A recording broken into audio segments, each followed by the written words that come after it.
നമസ്കാരം. Raft of ഫുട്ബോളിലേക്ക് ഏവർക്കും സ്വാഗതം. ഫ്രാൻസിന്റെ ആദ്യ മത്സരത്തിൽ താരമായത് എൻഗോളോ കാണ്ടയായിരുന്നു. 33-കാരനായ താരം തന്നെ എഴുതി തള്ളിയവർക്കും തൻ്റെ കഴിവിലും മികവിലും സംശയങ്ങൾ ഉള്ളവർക്കും മറുപടി കൊടുക്കുന്ന നമ്മളവിടെ കണ്ടു. അദ്ദേഹം പ്ലെയർ ഓഫ് ദി മാച്ചായി ഫുട്ബോൾ ലോകം കൈയടിച്ചു. അദ്ദേഹം അത് വെറുതെ ഒറ്റക്കളി കൊണ്ട് അവസാനിപ്പിക്കാൻ ഒരുക്കമല്ലെന്ന് ഇന്നലെ വീണ്ടും തെളിയിച്ചു. ഇന്നലത്തെ മത്സരത്തിൽ ഫ്രാൻസും നെതർലൻഡ്സും ഗോൾ രഹിത സമനിലയിൽ പിരിഞ്ഞ ആ കളിയിലുണ്ടല്ലോ പ്ലെയർ ഓഫ് ദി മാച്ചായി വീണ്ടും തെരഞ്ഞെടുക്കപ്പെട്ടത് എൻഗോളോ കാണ്ടെ തന്നെയാണ്. കളിയിൽ അത്തരത്തിലുള്ളൊരു മികച്ച പ്രകടനമാണ് അദ്ദേഹം നടത്തിയത്. എല്ലായിടത്തും കാണ്ടെ എന്ന തോന്നലാണ് ഇന്നലെ അദ്ദേഹം ഉണ്ടാക്കിയത്. യുവേഫയുടെ ടെക്നിക്കൽ ഒബ്സർവർ പാനൽ അദ്ദേഹത്തിന്റെ ആ ഒരു പ്രകടനത്തെക്കുറിച്ച് പ്ലെയർ ഓഫ് ദി മാച്ച് കൊടുത്തുകൊണ്ട് പറഞ്ഞത് ഇങ്ങനെയാണ്: കാണ്ടെ ഡിഫെൻസീവ്ലി ഇൻറ്റഗ്രൽ ആയിട്ടുള്ള റോളാണ് throughout the whole game നടത്തിയത്. But was also influential in France attacking moments. ഫ്രാൻസിന്റെ മുന്നേറ്റങ്ങളിലും അദ്ദേഹം വളരെ ഇമ്പോർട്ടൻ്റ് ആയിട്ടുള്ള സ്വാധീനം ചെലുത്തിയിട്ടുണ്ട്.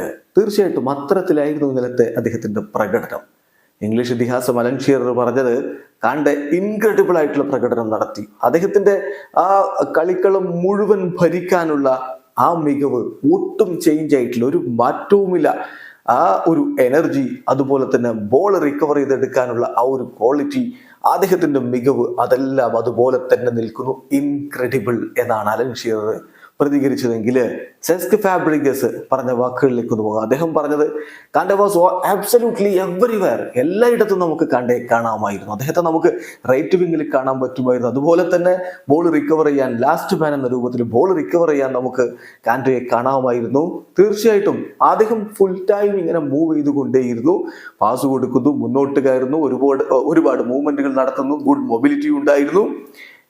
He always plays forward. For me, he was superb എന്നാണ് സെസ്ക് ഫാബ്രിഗസ് പറഞ്ഞത്. തീർച്ചയായിട്ടും കാണ്ടെ വിസ്മയിപ്പിക്കുക തന്നെയാണ്. ഈ രണ്ട് കളികളിൽ അദ്ദേഹത്തിന്റെ പ്രകടനത്തിന്റെ കണക്കുകൾ നമ്മൾ എടുത്താല്, രണ്ട് കളികളിൽ നിന്ന് അദ്ദേഹം 117 പാസുകൾ കൊടുത്തത്, 103 ലക്ഷ്യത്തിലെത്തിയപ്പോൾ 88% പാസിംഗ് ആക്യുറസി. 5 ഡിസിസീവ് പാസുകളാണ്, കീ പാസുകളാണ് അദ്ദേഹം കൊടുത്തിരിക്കുന്നത്. ഫ്രഞ്ച് ടീമിൽ ഈ 2 കളികൾ കൂടി നോക്കുമ്പോൾ അദ്ദേഹം ആ കാര്യത്തിൽ രണ്ടാമതാണ്. 5 ടാക്കിളുകൾ അദ്ദേഹം നടത്തിയിട്ടുണ്ട്. ഈ 2 കളികളിലായിട്ട് അദ്ദേഹം ആ കാര്യത്തിൽ 1-ാം സ്ഥാനത്താണ്. 10 ബോൾ റിക്കവറീസ് അദ്ദേഹം നടത്തിയിട്ടുണ്ട്. അങ്ങനെ ഈ യൂറോ കപ്പിൽ പൊളിച്ചെടുക്കുകയാണ് കാണ്ടെ. വീഡിയോ അവസാനിക്കുന്ന ഫുട്ബോൾ ലോകത്ത് കൂടുതൽ വിശേഷങ്ങളുമായി റാഫ്റ്റ് ഓഫ് എത്താം.